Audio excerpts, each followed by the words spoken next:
అందరికీ నమస్కారం అండి. ఈరోజు నేను ఒక టాపిక్ మీద మాట్లాడదాం అనుకుంటున్నాను. అది ముఖ్యంగా లాయర్లకు సంబంధించింది. ఈ మధ్యనే అంటే నిన్న మొన్న ఏపీ హైకోర్టు వాళ్ళు ఒక సర్క్యులర్ జారీ చేశారు. ఏంటంటే న్యాయవాదులు ఎవరైనా చనిపోయినప్పుడు కండోలెన్స్ తెలియపరచడానికి అందరూ కలుస్తారు.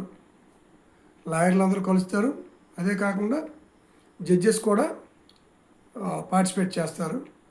మరి దీనివల్ల ఉదయాన్నే పెడతారు ఈ కార్యక్రమం అనేది. లాయర్స్ ఎవరైనా చనిపోతే వాళ్ళ గురించి తెలిసిన వక్తలందరూ మాట్లాడతారు.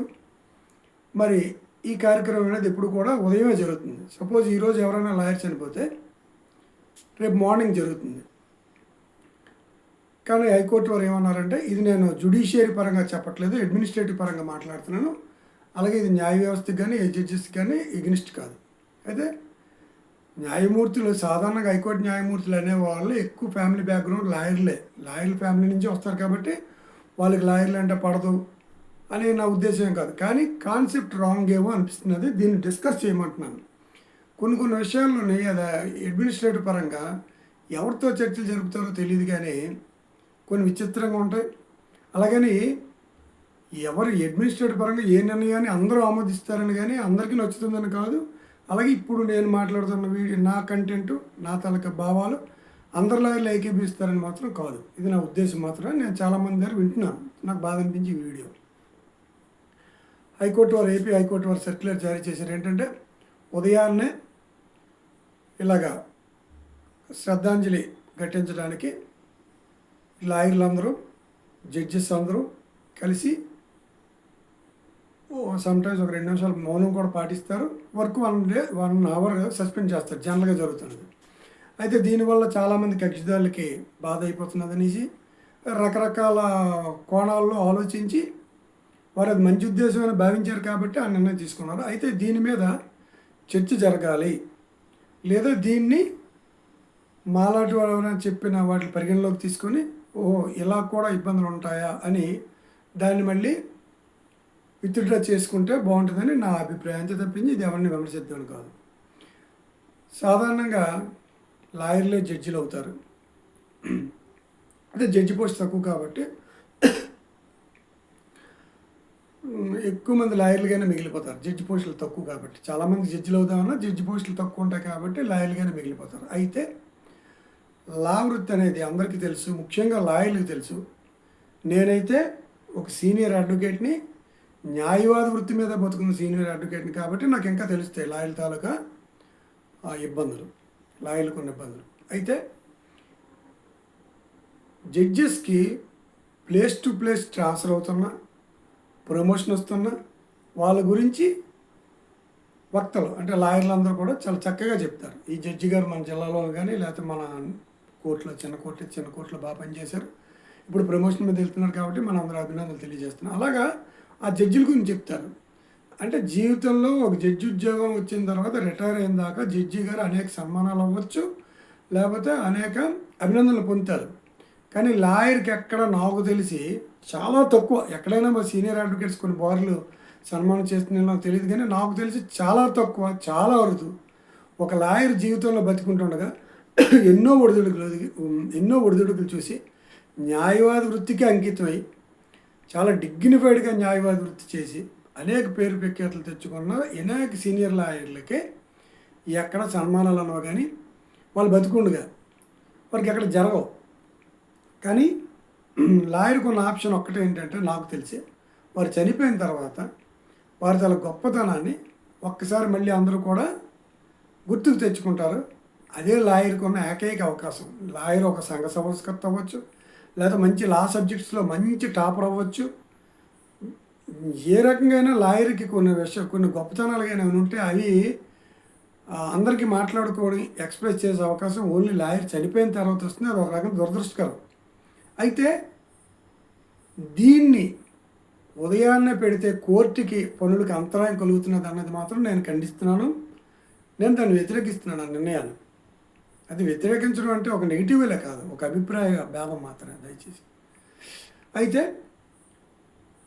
ఇప్పుడు సాయంత్రం 4:15 చెప్పారు కదా, నిజంగా సాయంత్రం 4:15కి ఇప్పుడు ఒక విజయనగరం కోర్టు తీసుకుంటే 10-15 మంది జడ్జెస్ ఉంటారు. 4:15కి జడ్జెస్ అందరూ విపరీతంగా ఎంగేజ్ అయిపోతారు. ఒక్కసారి వర్క్ స్టార్ట్ అయిందంటే జడ్జెస్కి అది ఆపడానికి అవ్వదు. ఒక్కొక్క లాయర్ పట్టుకుంటే క్రాస్ ఎగ్జామినేషన్ కంటిన్యూ అవుతుంటుంది, ఆర్గ్యుమెంట్ కంటిన్యూ అవుతుంటుంది. తర్వాత మ్యాటర్లు తీసి అలా ఆ రోజు ఆపేయలేరు. కాబట్టి నేననేది ఏంటంటే కాల్ వర్క్ స్టార్ట్ అవ్వకముందే లాయర్లందరికీ ముందే తెలుస్తుంది. ఈరోజు 1 అవర్ 10:30 నుంచి 11:30 వరకు కాల్ వర్క్ అవ్వదు. 11:30కి స్టార్ట్ అవుతుందంట కాబట్టి అందరూ ప్రిపేర్ అవుతారు. తర్వాత జడ్జిలు ఏ జడ్జి ఆ జడ్జి ఆ కోర్టుకి వెళ్ళిపోతారు, వర్క్ కంటిన్యూగా అయిపోతుంది. కానీ ఇక్కడ ఏంటంటే చాలామంది లాయర్లు బాధపడుతున్న విషయం దీని మీద చెప్పలేకపోవచ్చు. ఇప్పుడు ఉదయాన్నే early morning court work comments అవ్వనప్పుడు లాయర్లందరూ కూడా పార్టిసిపేట్ చేయడానికి ఆ చనిపోయిన వ్యక్తి మీద వీళ్ళు ప్రసంగాల ద్వారా అంటే వారిని అభినందిస్తూ చనిపోయిన లాయరు దివంగతులైన న్యాయవాదిని అభినందిస్తూ వారు న్యాయ వ్యవస్థకి చేసిన సేవల్ని ఒకసారి కొనియాడడానికి అందరికీ అవకాశం ఉంటుంది. తర్వాత ప్రశాంతంగా ఉంటారు ఉదయం రాగానే. సో కార్యక్రమం చాలా చక్కగా జరుగుతుంది. కానీ ఈ నిర్ణయం ఎలా తీసుకున్నారో నాకు అర్థం అవ్వట్లేదు. 4:15కి అంటే అది చాలా విచిత్రంగా ఉంది. కాబట్టి దీన్ని మళ్ళీ పునరాలోచించాలనేసి ఈ నిర్ణయాన్ని నేను హైకోర్టులో కోరుతున్నాను. తర్వాత లాయర్లు ఎంతమంది చచ్చిపోతారండి నిజంగా. ఇప్పుడు అసలు టాపిక్లోకి వస్తున్నాను. నిజంగా చిన్న బాధతోటే నేను చెప్తున్నాను. నాకు 58 ఇయర్స్, 32 ఇయర్స్ స్టాండింగు. ఒక ఈ ఈ సర్క్యులర్ జారీ చేయడం ఉద్దేశం ఏంటంటే ఇది అడ్మినిస్ట్రేటివ్ పరంగానే, నేను జ్యుడిషియరీ పరంగా చెప్పట్లేదు. అడ్మినిస్ట్రేటివ్ పరంగా ఈ అన్ని కోర్టులకి సర్క్యులర్ జారీ చేయడం ఉద్దేశం ఏంటంటే మెయిన్ కక్షిదారులు చాలామంది ఇబ్బంది పడుతున్నారు. ఆ క్రూషియల్ 1 అవర్లో కక్షిదారులు చాలామంది ఇబ్బంది పడుతున్నారు అంటున్నారు కదా. అసలు లాయర్లు ఎంతమంది చచ్చిపోతారండి చిన్న చిన్న కోర్టులో. అంటే మఫ్సిల్ కోర్టులోని ఉండే లాయర్లు 20 మంది ఉంటారు. సంవత్సరానికి ఒకరు ఇద్దరు చనిపోతుంటారు. అంటే సంవత్సరంలో ఒకసారి లేక 2 సార్లు ఒక న్యాయవాది చనిపోయిన న్యాయవాదుల గురించి కేటాయించడం, అది ఉదయం టైంలో కేటాయించడం అనేది ఇది తప్పు అని ఈ సర్క్యులర్ జారీ చేయడానికి మూలకారకులైన వాళ్ళకి ఎలాగనిపించిందో నాకు అర్థం అవ్వట్లేదు. తర్వాత ఇది ప్యూర్లీ లాయర్లకు సంబంధించిన విషయం. నేను ముందుగా చెప్పినట్టుగా న్యాయమూర్తులు కూడా లాయర్లేని ఒకప్పుడు. కానీ ఇది ఎవరికి చాలామందికి నచ్చలేదన్న భావన నాకు కూడా నచ్చలేదు. నేను షాక్ అయిపోయాను యాక్చువల్లీ. నాకు అసలు ఇప్పుడు వీడియో చేయడానికి టైం లేదు, నిర్ణయం చేయాలి. కానీ నాకున్న వర్క్ ప్రెజర్ వల్ల నాకు టైం లేదు. కానీ ఇలాగా నాకు ఒక ప్లాట్ఫామ్ ఉంది కాబట్టి నేను చెప్తున్నాను. ఇది ఎవరిని విమర్శించడం కాదు, కానీ ఇది కొంచెం బాధాకరమైన సర్క్యులర్ అనేది. ఎందుకంటే న్యాయవాద వృత్తిలో అనేక ఒడిదుడుకులు, న్యాయవాద వృత్తిని నమ్ముకున్న వాళ్ళు పాపం నిజంగా రియల్ గ్రేట్. ఇక్కడ జడ్జి గొప్ప, న్యాయవాది గొప్ప అంటే న్యాయవాది వృత్తే సులువైంది అయితే న్యాయమూర్తులు అందరూ మన న్యాయమూర్తులుగా ఎందుకు వెళ్ళిపోతారా? వారికి తెలుసు న్యాయవాది వృత్తిలో చాలా ఒడిదుడుకులు ఉంటాయి. అసలు న్యాయవాది వృత్తిలో షైన్ అవ్వడమే చాలా కష్టం. సో ఇన్ని ఇబ్బందులు ఉంటాయి కాబట్టి రిస్క్ ఎందుకు తీసుకోవడని కొంతమంది న్యాయమూర్తులు వెళ్ళిపోతారు. కాబట్టి న్యాయ వ్యవస్థలో అతి ముఖ్యమైన పాత్ర పోషించేది న్యాయవాదులే. అలాంటి న్యాయవాదులు ఎవరైనా చనిపోతే వారికి ఈ శ్రద్ధాంజలి ఘటించడం, ఆ టైంలోనే వారి తాలూకా వారి న్యాయ వ్యవస్థకి న్యాయస్థానాలకు చేసిన సేవల్ని కొనియాడడం అనేది ఒక సాంప్రదాయం ఎప్పటి నుంచో వస్తున్నది ఇది. మరి ఇలాంటి సాంప్రదాయాలకి తూట్లు పడవడం అనేది నాకైతే నచ్చలేదు. కాబట్టి న్యాయస్థానాల్లో డిలే అవడానికి చాలా కారణాలు ఉన్నాయి.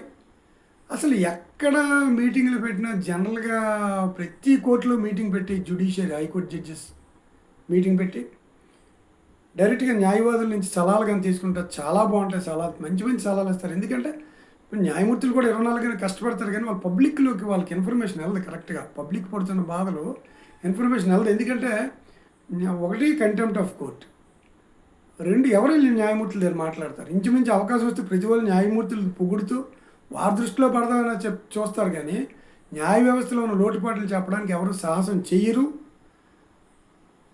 అలా చెప్పడానికి ముందుకు రారు. కాబట్టి పోలీస్ డిపార్ట్మెంట్ వాళ్ళు అక్కడక్కడ బాక్సులు పెడుతుంటారు, అంటే కొన్ని సజెషన్స్. అలాగే హైకోర్టు వారికి అందరూ చెప్పలేరు. హైకోర్టు వాళ్ళు కూడా ప్రతి జిల్లా కోర్టులోని కంప్లైంట్ బాక్స్ కాదు, అది not complaint box, suggestion box ఇస్తే మాలాంటి వారైనా సజెషన్స్ ఇవ్వడానికి ఛాన్స్ ఉంటుంది, అవి ఇంప్లిమెంట్ చేయడానికి ఛాన్స్ ఉంటుంది. ఉదాహరణకి ఎందుకు చెప్తానంటే, మళ్ళీ నేను గతంలో కూడా కొన్ని వీడియోలు చేశాను. ఇప్పుడు ఈ కక్షిదారులకు ఇబ్బంది అవుతున్నదనే ఉద్దేశంతో ఈ సర్క్యులర్ జారీ చేసినప్పుడు కొంతమంది న్యాయవాదులు ఏమన్నారంటే, అది 100% నిజమేను.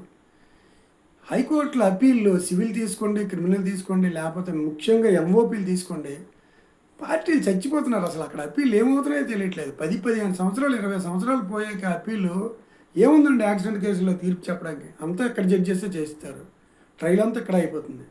కాబట్టి అలాంటి వాటి మీద దృష్టి పెట్టాలని నేను కోరుకున్నాను. తర్వాత చాలామంది ఏంటంటే ఇంకా టాపిక్ డీవియేట్ అవుతున్నది, నెక్స్ట్ వీడియోలో నేను మాట్లాడతాను. కాబట్టి నేను అడ్మినిస్ట్రేటివ్ పరంగా ఈ సర్క్యులర్ జారీ చేసిన వారు ఎవరైతే నాకు తెలియదు, పర్సనల్గా ఏం కాదు నా ఉద్దేశం. దయచేసి ఒక్కసారి మళ్ళీ చూడండి. లాయర్లు చాలామంది బాధపడుతున్నారు, ఇది నచ్చలేదు. ఎందుకంటే మనం కొన్నిటికి ఆచారాలకు సాంప్రదాయాలకు ఉంటాయి. ఉదయాన్నే చేస్తే పూజ, ఉదయాన్నే చేసిన దానికి ప్రశాంతంగా పూజ చేస్తాం. పూజ ఎప్పుడైనా చేయొచ్చు కదా, మధ్యాహ్నం 2కి 3కి చేయండి అంటే అది పూజలాగా అవ్వదు. అలాగే ఏంటంటే ఉదయాన్నే అందరూ కలుస్తాం, డిస్కస్ చేసుకుంటారు, ఎవరు మాట్లాడతారు ఏంటి మాట్లాడతారు అనేసి ముందు ప్రిపేర్ చేసుకుంటారు బారు ఎగ్జిక్యూటివ్ బాడీ వాళ్ళు. తర్వాత జడ్జెస్ కూడా చాలా చక్కగా మాట్లాడతారు. అంటే వర్క్లోకి ఇంక ఇన్వాల్వ్ అవ్వకముందు అయితే ఫ్రెష్గా ఉంటారు అందరూ. అంతేగాని 4:15 అనేసరికి జడ్జెస్ మూడ్ ఆఫ్ అయిపోతుంది, బిజీగా ఉంటారు. వాళ్ళకి చాలా ఇబ్బంది ఆ టైంలో ఆ వర్క్ ఆపేసి. కాబట్టి ఏ రకంగా చూసినా కూడా ఈ సర్క్యులర్ అనేది కొంచెం లాయర్ల మనోభావాలు దెబ్బతీస్తున్నట్టుగా ఉంది. కాబట్టి ఇంకొకసారి దీన్ని పునరాలోచించాలనేసి నేను కోరుతున్నాను. నమస్కారం.